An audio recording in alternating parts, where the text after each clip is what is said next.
Hi, welcome to the last part of Nelson Mandela, A Long Walk to Freedom. In this part, we see Nelson Mandela describing the situations which led him to become a representative of his people, to become an activist against the discrimination his people faced those days. See here, no one is born hating another person because of the color of the skin. Mandela is telling no one is born hating other people because of the color of the skin, or his background or his religion. And he's telling a different opinion that people must learn to hate, then only he can be taught to love, because he says love is most natural emotion which comes to man than hatred, because it is difficult for a man to hate than to love. It is easy to love. The emotion love comes more easier than hate in naturally in a person.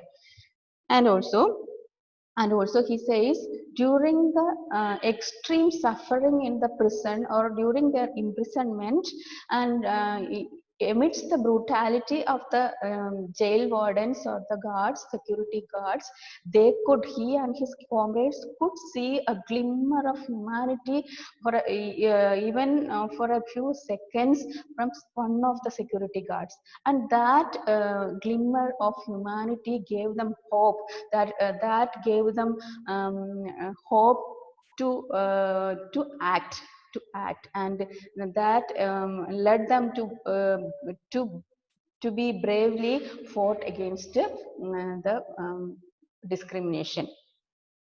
Then Mandela says, in life, every person has twin obligations. Twin obligations. Obligations.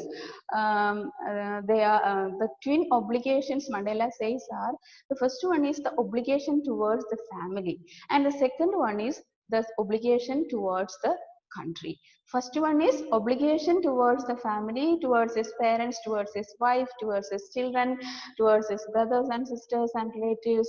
That is the first obligation of a person or every person. And the second obligation of every person is the obligation towards his country, that is towards his people, towards his community, towards his country, etc. And he says, in a civil and humane society, like a developed society or a humane society, it is easy for a person or a citizen to follow all these two obligations, to obligation to his people, to his family and to his society. It is easy for a man, but in a society like South Africa, it is difficult and it is somewhat impossible for a citizen to follow these two obligations. Especially for a black person, it is impossible for him to think about following these two obligations, because if a man of his color, that is if a black man try to fulfill both these obligations together, he will be parted from his society. If he tries to do if he tries to do or fulfill his obligation towards the society standing along with his family, he will be parted from his family, and he will be considered as a rebel in the society. And and he says in the beginning of his life, he did not choose people above his family. He did not choose the obligation towards the country above his obligation towards his family. He considered his family first. And he also, and at that condition, when he considered family for the first place, when he tried to attempt to fulfill his obligation towards the country, he was prevented from fulfilling his obligations as a son or a father or as a husband or a brother, like that.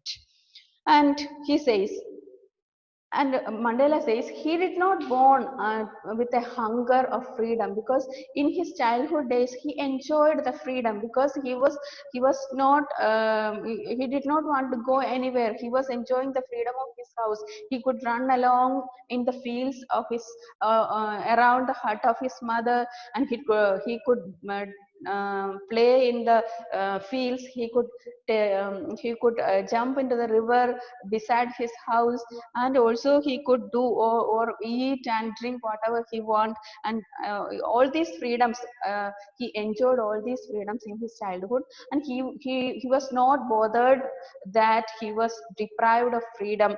He did not mind.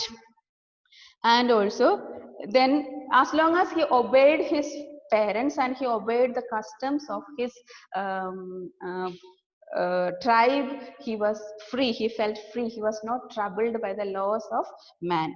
But when he was um, grown up, and when he was grown up into an adult or a young boy, he started to smell something like inequality, or he could not enjoy freedom. He wanted to read the book. He wanted to read the book he liked, and he wanted to go wherever he liked it to go.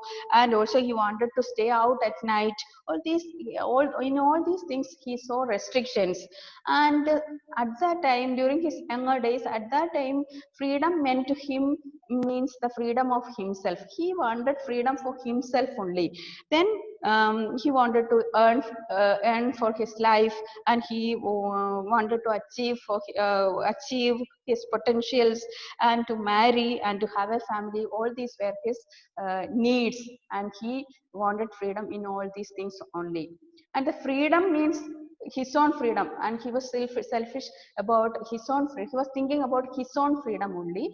But when he was grown up into a when he became a grown up man, he realized that he not only he is deprived of the freedom, all the people or his brothers and sisters who are of the same color of his skin are deprived of all these freedoms. Then only he could understand that um, the freedom to him means the freedom to his people.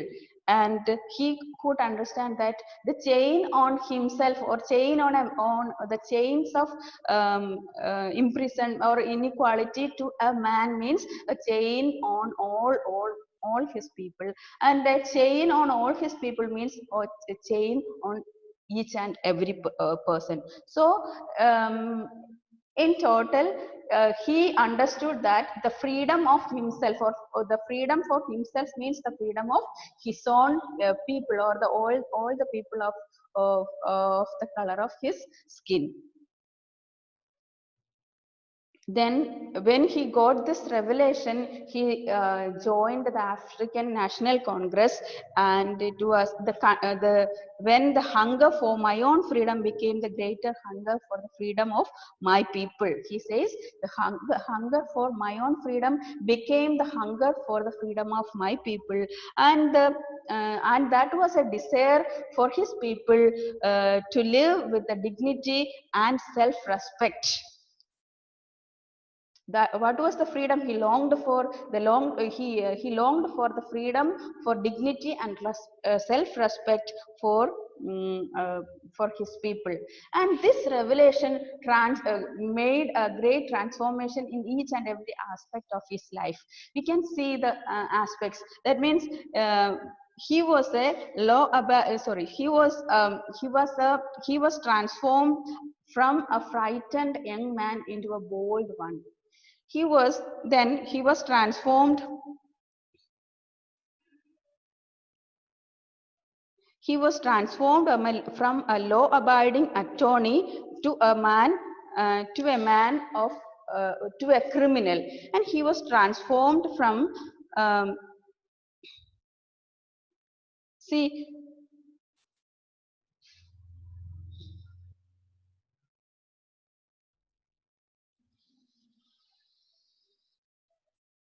he was transformed from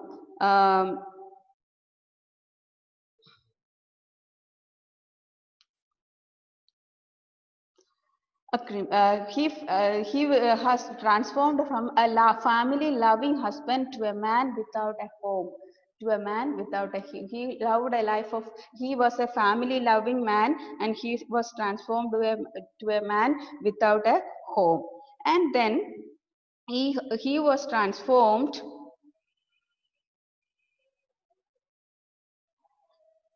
he was transformed totally, he was transformed totally, and he became uh, a, a representative of his people.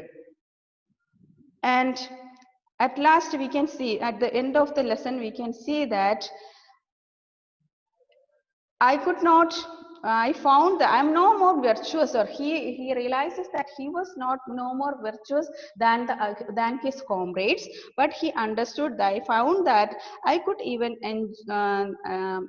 I found that even I could not enjoy, he could not even enjoy the limited freedoms he was able to enjoy. Freedom, and he says, freedom is indivisible. Freedom is indivisible. And he knew, and he says, I knew that the oppressor must be liberated, like the oppressed. The oppressor also must be liberated from the oppressed. That means the oppressor is a slave of hatred. Oppressor is a slave of hatred, and first he has to be liberated from that hatred. Then only the oppressed can enjoy the freedom.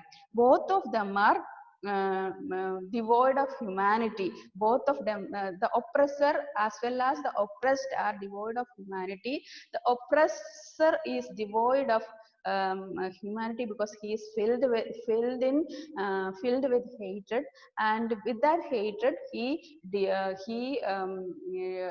is not allowing the oppressed to enjoy the freedom, and he hate the oppressed. So that is the